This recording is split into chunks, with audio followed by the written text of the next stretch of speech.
নমস্কার, আলোর দিশা সঙ্গীত একাডেমিতে সকলকে স্বাগত জানাই। আজকে দেখাবো দম সমস্যা নিয়ে যাদের প্রবলেম বা একটা গান গাইতে গাইতে মনে হয় শ্বাস পাচ্ছি না, বিশেষত স্টেজের মধ্যে ওই প্রবলেম, তো মনে হয় আমি কি ভড়কে গেছি বা ভয় পেয়েছি, সেই কারণে কি হচ্ছে, নাকি এত লোকের কোনো বলতে তো লজ্জা নেই যে এত লোকের মাঝখানে একটা নিজেকে একটা লজ্জা বোধ করা, তার জন্য কি হচ্ছে, নাকি সত্যি শ্বাসের প্রবলেম হচ্ছে, বা এই শ্বাসের প্রবলেমটা কখনো কখনো একটু বয়সকালেও আসে। মানে ধরুন একটু মনে হয় যে, বা একটু হেলদি বাচ্চা যারা ধরুন একটু, এখন তো আর আগের মতন ব্যাপারটা নেই, মানে বাচ্চারা প্রচণ্ড পরিমাণে খেলার টাইম পাচ্ছে, বাচ্চারা মানে বিশেষত শহরের মধ্যে যারা বাচ্চারা একটা বন্দি জীবন, তো সেই তো আর নেই, মানে সেই জায়গাগুলো চলে গেছে। তো এখন কি মানে একটা বন্দি জীবনের মধ্যেই বাচ্চাদেরকে আটকে রাখা হচ্ছে, পড়াশোনা, স্কুল লাইফ এইভাবে করতে করতে একটা, তার জন্য বাচ্চাদের মধ্যে একটা হেলদি ব্যাপার, একটা শ্বাসের প্রবলেম, ওখানের মধ্যে গানটার ক্ষেত্রে একটা মানে ব্যাড এফেক্ট হচ্ছে, মানে গান গাইতে গেলে মনে হচ্ছে যেন দম সমস্যা হচ্ছে, বা কোনো বয়স্ক স্টুডেন্টদের ক্ষেত্রেও কিন্তু একই, যে একটু মনে হচ্ছে শ্বাসের প্রবলেম। তো আজকে আমি মানে তুলে ধরছি যে দম সমস্যাটা কি শুধুমাত্র মেডিসিনের দ্বারাই হবে, না মেডিসিন না খেয়েও কিন্তু দম সমস্যার সমাধান করা যায়। দেখুন, যাদের অ্যাজমা আছে ইনহেলার টানেন, ভালো কথা, রেগুলার একটা করে ট্যাবলেট সাধারণত মন্টেয়ারটাই খাওয়া হয়, তো অ্যালার্জির ট্যাবলেট এগুলো খাচ্ছেন, ভালো কথা, কিন্তু এগুলোতে রিকভারি নেই। মানে রেগুলার আপনি খাবেন এবং আপনি এটাতে সাময়িক ভালো থাকবেন, কিন্তু রেগুলারের জন্য কিন্তু অনেকে বলেন প্রাণায়াম করতে, ভালো কথা, প্রাণায়াম করতে, কপালভাতি করতে, না শ্বাসের ব্যায়াম সেখানের মধ্যে করেও কিন্তু সেই রেজাল্ট অনেকে পান না। সেই প্রাণায়াম করছে, কপালভাতি করছে, হেন করছে, শ্বাসের ব্যায়ামটা সম্পূর্ণ ক্লিয়ার শ্বাসের ব্যায়াম করতে হবে। তাহলে দেখবেন মনে হয় ভেতরে একটা দম সমস্যা, যেটা আমি শ্বাসের ব্যায়ামগুলো দেখিয়ে দিচ্ছি সেটা তো অবশ্যই ফলো করুন। আর তার সাথে কিছু গানের টেকনিক, মানে কি, যখন আপনি গানটা গাইছেন, ধরুন একটা গান গাইছেন, যে যখন আপনি গাইছেন যে দাঁড়াও মন অনন্ত ব্রহ্মাণ্ড, এই যে এতটা টান দিয়ে প্রথমে আপনি কি করলেন, হাঁপিয়ে উঠলেন, আপনি বুঝতে পারছেন যে আমি এই লাইনটা করে দিতে পারবো, এটা করা যাবে না। বা কতবার ভেবেছি আপ, এতটা টেনে দেয় অনেকে, যদি তারে নাই চিনি গো, এতটা টেনে দিচ্ছে।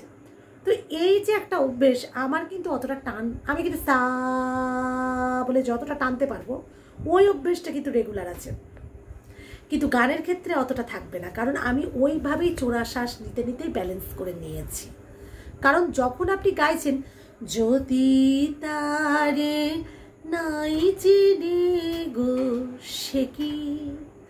সে কি কতবার শ্বাস নিলাম কেটে কেটে, সে কি আমায় নেবে চিনে, এই দেখুন আমি বারবার শ্বাসটা নিচ্ছি, ওটা ফলো করুন।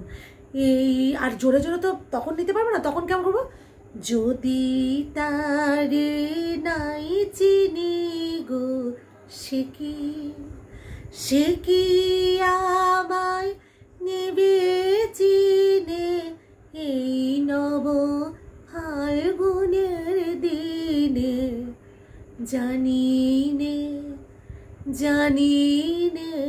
যদি তারে নাই, আমি তো বলছি না জানি নে যদি, এই বলার জানি নে যদি, এটা তো করা যাবে না, কারণ মানে এমনও নয় যে কেটে শ্বাস নিতে পারবেন, তাহলে কি চোরা শ্বাস নিতে হবে। দম সমস্যার সমাধানের জন্য একটাই উপায়, চোরা শ্বাস যত আপনি নিতে নিতে যাবেন এবং ফিলিংসটা ফুটিয়ে উঠুন, ফিলিংসটা মানে এমনভাবে এক্সপ্রেশনটা দেবেন যাতে আপনি শ্বাস মাঝে মাঝে নিচ্ছেন সেটা যাতে বোঝা না যায়। শুধু তাই নয়, মানে যখন আপনি শ্বাস নেওয়া বন্ধ করে দেবেন, ধরুন আপনি মনে করলেন যে না আমি 1 মিনিট তো আমি সা বলে টানতে পারছি, তা আমি 2 লাইন অনায়াসেই বা 1 লাইনে অনায়াসে গানটা গেয়ে দিতে পারবো, হও ধর্মেতে বীর, হও করমেতে বীর, হও উন্নতশীল, নাহি ভয়, একটানা দেখেছি একজন হয়তো গাইছে, তো এইটা তো নয়, হও ধর্মেতে বীর, হও কর্মেতে বীর, হও উন্নত শির নাহি ভয়, হও উন্নত শির নাহি ভয়। মানে যখন আপনি দমটাও নিচ্ছেন, চোরাশ্বাসে আর একটা ভূমিকাও আছে, আপনি যখন দমটা নিচ্ছেন না, এই যে ব্রেক করে করে ওর মধ্যে কিন্তু এক্সপ্রেশনটা ফুটে উঠছে। শুধুমাত্র চোরাশ্বাসটা নিচ্ছেন মানে আপনি মানে আমার শ্বাস থাকবে না, দম সমস্যা আছে, না বাবা আর একটু শ্বাস নিয়ে নিই, এটা তো না। চোরাশ্বাস, আমি কিন্তু বড় শ্বাস বলছি না, চোরাশ্বাস। হ্যাঁ, তো নিতে নিতে চোরাশ্বাস কিন্তু এই নয় যে আমি 4টে ওয়ার্ড বলে দিলাম তারপরে মাঝে আর একটা চোরাশ্বাস নেব, ওটা না। থাকতে থাকতে মানে হও ধর্মেতে বীর, হও কর্মেতে বীর, হও উন্নত শির নাহি ভয়। এই যে হও উন্নত শির নাহি ভয়। ভুলি ভেদাভেদ জ্ঞান, ভুলি ভুলি, এই যে শ্বাসটা টানছি, এক। ভারত আমার ভারতবর্ষ, স্বদেশ আমার স্বপ্ন গো তোমাতে। এই যে তোমাতে, এটা সুরকার অজয় দাস মহাশয়ের সুর, আর মাস্টারমশাইয়ের কাছে আমি শিখতাম। তো ওনার কাছে লাস্ট আমি জীবনে মানে কয়েকটা বছর পেয়েছি ওনাকে, কারণ আমি যখন কলকাতাতে যখন তালিম নিচ্ছি তখন মাস্টারমশাইকে পাওয়া, তো ওই কয়েকটা বছর পেয়েছি, এটা আমার জীবনের বড় পাওয়া। তো উনি ওই টিপসগুলো যখন দিতেন না, যে যখন তুমি গাইছো যে চুপি চুপি কেন এলে এতদিন, বলছে শ্বাসটা তখন একটু পেট ভর্তি নাও, কারণ তোমাকে এতদিন কোথায় ছিলে, কোনো কথা না বলে চলো যাই দূরে চলে। এই যে চলো যাই দূরে চলে, এই যে এই স্টাইলগুলো তখন কি মানে আমি কথার আকারে কিন্তু দেখালাম, সুরে কিন্তু খুব একটা গাইনি, কারণ ব্যাপারে চলো যাই দূরে চলে, চলো চলো, এইটা মানে কি একটা একটা মানে কি বলবো, মানে দুটো প্রেমিক প্রেমিকা চুপি চুপি প্রেম করছে এবং সেটা একটা শ্বাসের মধ্যে দিয়ে এক্সপ্রেশন নেওয়া। তো এইগুলো আপনাদেরকে বুঝতে হবে যে মানে তুমি আমার আমি তোমার, এইটা যখন আমি গাইবো তখন তার আগে কি করছে, তুমি আমার আমি তোমার, এটা তো হবে না, কারণ তার জন্য তো রেগুলার একটা তো রেওয়াজ করছেন, আপনি ওম প্র্যাকটিস করছেন সকালবেলায় খালি পেটে, মানে বাসি মুখে যেটা বলছি, ওম প্র্যাকটিস করছেন, শ্বাসের ব্যায়াম করছেন, সেগুলোর সাপোর্টের জন্য তো এই গানগুলো আপনি তো কাট করবো। সব জায়গায় তো চোরা শ্বাস মানে এই নয় যে সব জায়গায় চোরা শ্বাস নিয়ে নেব। তুমি আমার আমি তোমার, এই মনে কি আছে পারো যদি, এ মনে কি আছে পারো যদি, ওই জায়গাগুলো চোরা শ্বাস নিতে দিতে গেলাম, তুমি আমার, বা এই যে টানটা এতটা টানলাম এইটা, বা এই রবীন্দ্রসঙ্গীত খানি, ঝড়ে যাই উড়ে যাই গো আমার মুখের আঁচল খানি, ঝড়ে যাই উড়ে যাই গো ঢাকা থাকে না, হায় গো তারে রাতে নাড়ি টানি, ঝড়ে যায় হায় গো তারে রাখতে নাড়ি টানি, হায় গো তারে রাখতে নাড়ি টানি, এতটা কিন্তু টানতে হলো।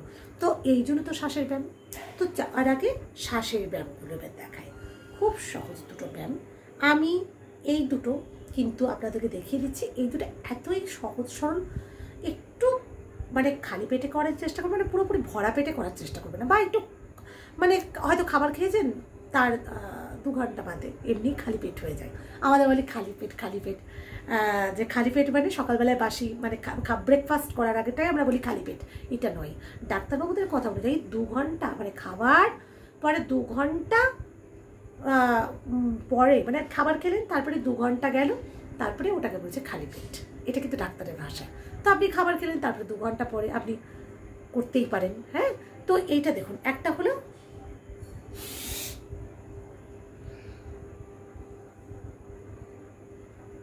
যতটা পাচ্ছেন, যতটা ভেতর থেকে পুরো লক করে একটু করে মাথাটা উঁচু করে,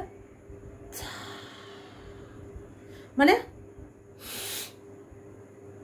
নাক দিয়ে নিয়ে পুরো লক করে রাখুন যতটা পারছেন, ফিরে মুখ দিয়ে হা ছেড়ে দিলেন, হয়ে গেল। আর একটা হচ্ছে এটাতে শ্বাসনালীটা পরিষ্কার, শ্বাসনালীতে যত কাফ আছে না দেখবেন এই দুটো ব্যায়াম করুন। তারপরে আর একটা যদি পারেন জিভটাকে ভাঁজ করা, মানে শীতল প্রাণায়াম যেটা বলে,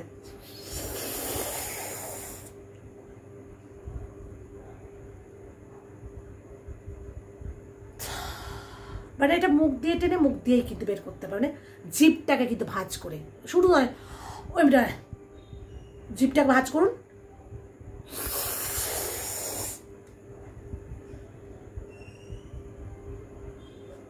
লক করে রাখছেন শ্বাসটাকে, এই বলবেন দিদি কয়বার করে করব? 10 বার করে করবেন প্রত্যেকটা। প্রথম একবারে 10 বার করবেন না, প্রথম আর এই যে এইটা মিনিমাম মানে 2 থেকে 3 মিনিট ব্যাস ছেড়ে দেন। আর অনেক সময় দেখবেন বুকে একটু প্রথম ফট করে করতে গিয়ে বুকে একটু প্রেশার পড়ছে, তারা যেন প্রেশার দিয়ে করবেন না। কারণ দেখুন সেটা তো আমি জোর করতে পারি না, কারণ ওটা আমি বলতেও পারছি না, কিন্তু বুকে যদি প্রেশার পড়ে মানে সেটা কিন্তু করবেন না, মানে প্রচণ্ড প্রেশার দিয়ে করবেন না। এই যে এটা টান থেকে অনেক সময় অনেকের বুকে ধাক্কা লাগে, সেটা কিন্তু করবেন না, তখন ওই ব্যায়ামটা ছেড়ে দেন। কিন্তু এই দুটো করুন, এই দুটোর সাথে কোনো ঝামেলা নেই। যখনই করবেন সকালবেলায় বা ওই যে বললাম একটু খালি পেটে, তো তখন দেখবেন আপনাদের মধ্যে কাফ সমস্যাটা যাবে। কাফটা ফেললেন, তখন দেখবেন দমের প্রবলেমটা থাকবে না।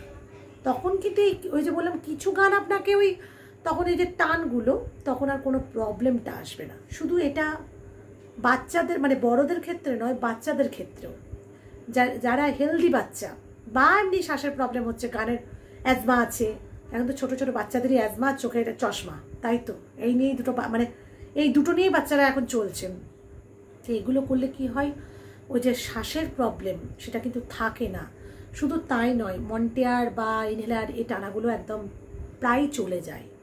কারণ এগুলো মানে আর ফাস্ট ফুড খাওয়াটা একটু কম করতে হবে, সেটা বাচ্চা হোক বয়স্ক হোক, খেতে তো হবে, আমরাও তো খাই। আর একটা কথা বলে রাখি, আইসক্রিম খেলে নাকি গলা বসে যায় বা আইসক্রিম খাওয়াটা চলে না, এটা ভুল কথা।